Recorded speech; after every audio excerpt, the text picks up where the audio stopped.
Hey, je suis Matt de Matt sur Mars et bienvenue pour ce nouvel épisode de Quoi de neuf Avocat. Aujourd'hui, nous allons voir l'actualité des prototypes de Starship et de Super Heavy, mais également le plan de SpaceX pour son vol orbital avec SN20 et BN3. Mais comme d'habitude, je t'invite à t'abonner dès maintenant à cette chaîne YouTube si ce type de contenu te plaît.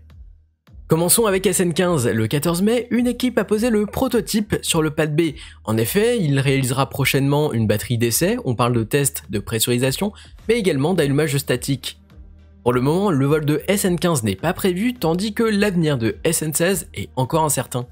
Du côté de la coiffe d'essai, le 12 mai, cette dernière a été apportée sur le site de production, et ensuite, nous avons assisté à son démantèlement. Et à ce jour, il ne reste plus que sa cage. Nous allons désormais voir l'avancée des prototypes, mais avant, comme d'habitude, Terre Attack, un artiste et youtubeur français, vous propose cette infographie, donc n'hésitez pas à le suivre sur Twitter ou encore sur YouTube, les liens sont dans la description. Pour le prototype SN20, sa coiffe a été aperçue dans la tente 3, et l'assemblage du prototype ne devrait pas tarder. Du côté du booster numéro 3, soit BN3, son assemblage vient de débuter dans le high bay. En effet, une équipe a soudé sa section commune avec une section du réservoir de LOX, et d'ici les prochains jours, on devrait voir un assemblage s'intensifier.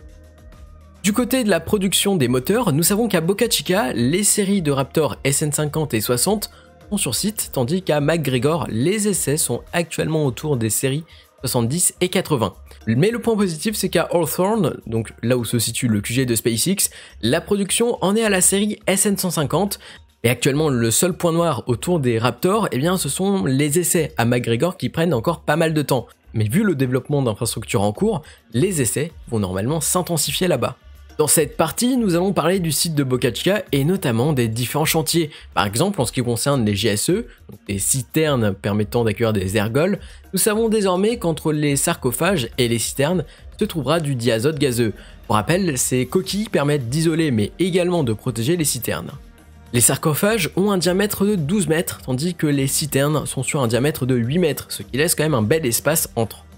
En se penchant sur la tour de lancement, les segments 2 et 3 sont toujours sur le site de production d'ergols. Mais attention, le segment 4 est en cours d'assemblage, on voit deux faces qui sont actuellement terminées. Au niveau d'un mur sur ce site, on observe que SpaceX vient d'installer une enseigne, Starbase, qui peut s'illuminer. Pour rappel, Starbase est le nom de la zone rachetée par SpaceX, et la capitale de Starbase est bien évidemment Boca Chica Village. À plusieurs kilomètres, à Hawthorne, un module de la grue pour la tour d'intégration du pad orbital A, qui positionnera bien sûr Starship sur Super Heavy, est en cours d'assemblage. Récemment, la FCC a rendu public le plan de vol et la stratégie de SpaceX sur son premier vol quasi-orbital via BN3 et SN20.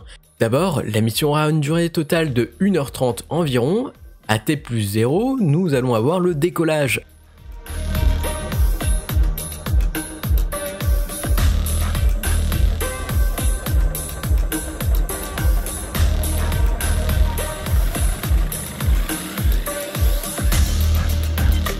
À 2 minutes et 49 secondes, on va assister au MICO, Main Engine Cutoff. En gros, les moteurs de BN3 devront s'éteindre.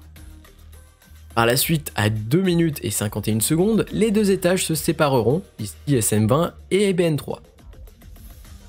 Ensuite, à 2 minutes 56, SN20 allumera ses 6 moteurs, puis éteindra progressivement ses 6 moteurs au niveau de la mer pour maintenir une poussée sur ses 3 Raptors à vide.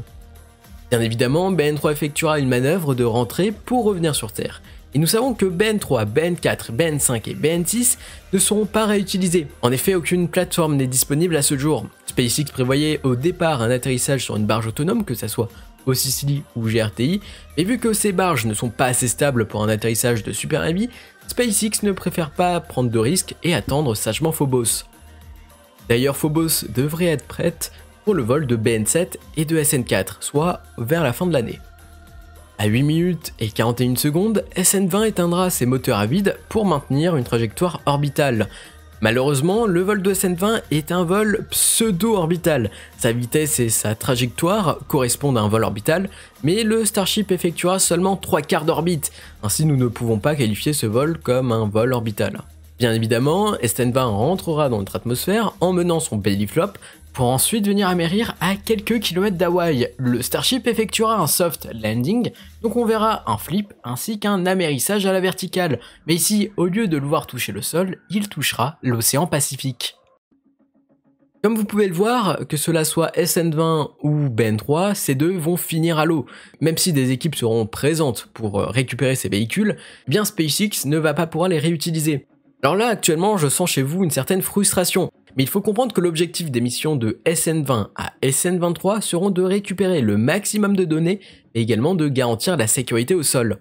En effet, tenter de faire atterrir un véhicule sur la terre ferme sans connaître son comportement lors d'une rentrée atmosphérique, c'est très risqué. Mais ce qu'il faut savoir, c'est que la Falcon 9 ou la Falcon 9 est également passée par là. Le premier étage n'était pas réutilisable du jour au lendemain. Pour le moment, la stratégie de récupération des véhicules pour ensuite les réutiliser est actuellement floue. Nous n'avons ni de date, ni de plan. Néanmoins, il y a une bonne nouvelle, c'est que nous avons une date pour ce premier vol quasi orbital. On parle d'un vol au plus tôt le 20 juin et au plus tard le 20 décembre. En somme, on partirait plus sur un vol en juillet en comptant les différents reports, une cible de lancement déjà vue il y a quelques mois. Donc avant de conclure cette vidéo, je vais faire un point sur le site situé à Cisco Road. Il faut savoir qu'actuellement ce site est en train d'avoir quelques petits changements. En fait, une équipe est en train d'installer des équipements pour produire des tuiles thermiques. Donc on va avoir une production de tuiles qui va augmenter au fur et à mesure. Alors là, vraiment, tout dernier petit point, j'ai envie de parler du programme HLS, donc Human Landing System, soit bien évidemment l'atterrisseur lunaire. On est parti. Lors d'une séance tenue le 12 mai par la commission sénatoriale du commerce, la sénatrice Cantwell a présenté un projet de loi d'autorisation de la NASA, donc sous forme d'amendement. L'amendement comprend un texte demandant à la NASA de sélectionner un HLS supplémentaire donc entre Dynetics et Natural Team. Natural Team, c'est Blue Origin, New LA et plein d'autres acteurs. Donc dans les 30 jours suivant la promulgation de la loi, ce qu'il faut comprendre, c'est que le Starship HLS est tout de même maintenu, mais donc que la NASA va devoir sélectionner un second. Donc pour la gestion du programme, on sera sur une gestion à peu près similaire qu'au programme de vol habité américain. Comme vous le savez, le programme est partagé entre SpaceX et sa Crew Dragon, ainsi que Boeing Space avec la capsule, du moins le vaisseau Starliner CST-100. Donc pas de souci, la NASA garde tout de même le Starship HLS. De plus, la sénatrice Cantwell demande un coup de pouce de 10 milliards de dollars au programme HLS de la NASA pour, attention, je cite, maintenir la compétitivité en finançant la conception, le développement, les essais et l'évaluation pour pas moins de 2 entités. Donc le programme HLS qui aura certainement un petit coup de pouce de quelques milliards de dollars. Donc ce petit caprice va certainement apporter un contrat pour Blue Origin, du moins pour Natural Team, sachant que Dynetics ne seront certainement pas sélectionnés vu le statut de leurs travaux. Voilà, c'est déjà la fin de cette vidéo, merci de l'avoir suivi. Comme d'habitude, je t'invite à mettre un j'aime si cela t'a plu. Tu peux également me rejoindre sur les réseaux sociaux, Twitter, Instagram et Discord pour avoir toutes les actualités autour du spatial avec un grand S. Et nous on se dit à très vite pour de nouvelles aventures. C'était Matt sur Mars, allez bye.